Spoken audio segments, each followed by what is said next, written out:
За 3 минут имжлэг хүрч байна. Үнэг бичлэг ахаа нэг одоо устгасан жиж магадгүй бичлэг дээр гунигэлцсэн байхгүй юу? Энэ яг юу юм бэ гэхээр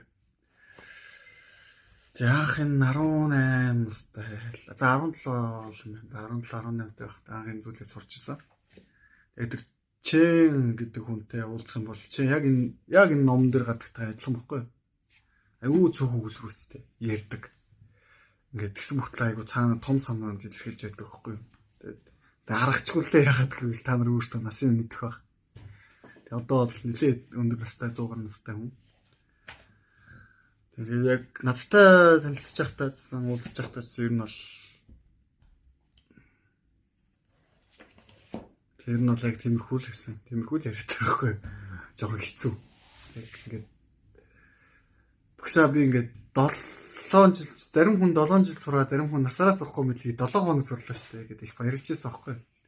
Яг тэгэхээр энэ ном дотор байгаа мэдлгүүдийг сурахад магадгүй төрлөхөөс өгцөө хөтлөөсөн баг. Дээрээс нь цаг үеийн байсан баг. Урдаас би өөрөө залуу хүн. Тэгээ зарим утгаараа бол яг энэ наад давуу тал болсон. Тэгээд маш хурдан суралцсан байхгүй. Тэгээд чи надад яг нэг үйлдвэр хэлчихсэн. Тэр нь яг юм бэ гэхээр чи одоо энэ зүйлийг суралцсаад их баярлж байна. Гэтэ чи яг ирээдүйд яг энэ одоогийнх шиг баярлахгүй гэсэн аахгүй юу? Тэгээд би бүр ингээд юу вэ? Тэгээд амар инээц явж чад банк унж байгаа шүү дээ. Намайг одоо шүүмлээд байгаа юм бах та. Яг юу хэлээд байгаа юм бах та гэдсэн. Гэтэ үнэн болж таарсан л та. Тэр нь яг юу яг ямар үед илүү мэдэрсэн бэ гэхээр энэ мэдлгүүдийг авсан хэрнээ хайртай хүмүүсээ ч юм уу найз нөхдөөсөө алдах үедээ л энийг аюул хэмдэрдэг. Шаналал те өөрийгөө хараад байгаа шүү дээ. Ер нь жамшиг новш гэдэг нь бол тэгтээ соёлтой хараад тэрнээс ч илүү гараа муухагаар өөрийгөө хараад жамшиг хөгийн гөлөвтэй ингээд энэ зүйлээ ингээ илүү өвчтэй түгээсэн бол илүү амь насаад эн чин тавиад явсан бол чи юм болохоор чи амьд байгаа. Тэр хүн чамаас ч илүү мундаг хүн энэ хорог орхичоод байна. Тэгээ тэр хүмүүс ч гэсэн амьд байгаас юм лөө гэх юмчлаа юм хараалууд усгүй юу шантаргүй үед байдаг хгүй юу. Тэгтээ ямар ч юм хэлчихэж байгаа тэр цаа санааг энэ одоо л заримдаа би боддог. Тэгээ цаа санаа нь болохоор бас илүү ингээд жаргалд нөгөө Монгол үг гэдэг шүү дээ. Жаргалд ингээд ташрахгүй, зовлонд гулахгүй амьдрах гэдэг ч юм уу. Тэр санаагаар бас хэлсэн байж магадгүй.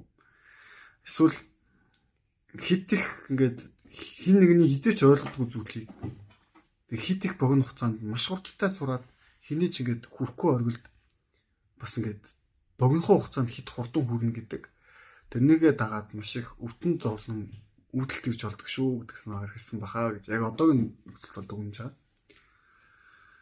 Яг өөрөөдөө өөрөө дахиад уулзчихаараа асууч нь. Гол нь та нар чэнтэй уулзъя гэдэг хүмүүс хэлэхэд та нар нэг тийм уулзах шаардлага байхгүй. Одоо Монголд би төлөвлөгч юм бэ. Тэгээд ягаад сүүлд энэ номыг ингэж нэг ярьж мэрхэ болцсон бэ гэхээр хүмүүс намайг чи юу хийгээд байгаа юм бэ? Чи ч одоо ямар шашаа юу сурчлаа яваад байгаа юм гэдэг. Чи ч одоо ингэ гаж урсгал юм уу? Чи чинь тэнийг юм уу? гэдэг болсон байхгүй. Тэгээд шууд болон далдуураа чи одоо юу түгээгээд яваад байгаа юм бэ гэдэг болсон. Яг тэр дарамтуудаас жоохон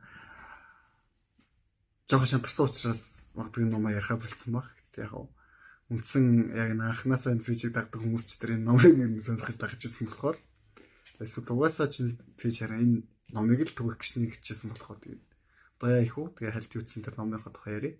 Тэгээд бас чэний тухай ингээ анх удаа бичлэг хийсэн болохоор өмнө бас яга ярьдаг байсан бэ гэхээр чэн гэдгээс тийг ярьж байгаа намуус наагаас судлаа ярьдаг, хийм мардаг, галзуу гэх. Тэгээд юу ч яг ном уншдаг ч юм уу номноос л дамагдаг байсан хүмүүстэй зөвлөд энэ бичлэг хийж байгаа шүү. 4 минут болсон байна баяртай.